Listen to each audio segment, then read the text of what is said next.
Hey there, my name is Danny Wood, and I want to quickly show you how to add an admin or an advertiser to your business page.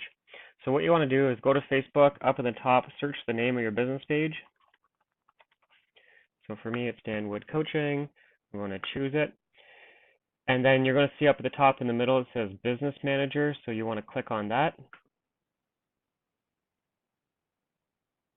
And then there's Settings up in the top right, so click on the Settings. And then over on the left, it says Page Roles. So click on Page Roles. And from here, you could add people manually.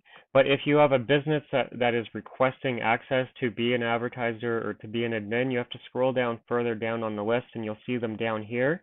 For example, when I request access, it would say something like this, have my logo and then Brokerage Nation. And then over to the right is usually a button. You'll click on that button and you grant the permission. Facebook is going to ask you for your username and password to make sure that you want that to happen. And then Bob's your uncle. You're all done and set up. So I showed you how to do it in almost a minute.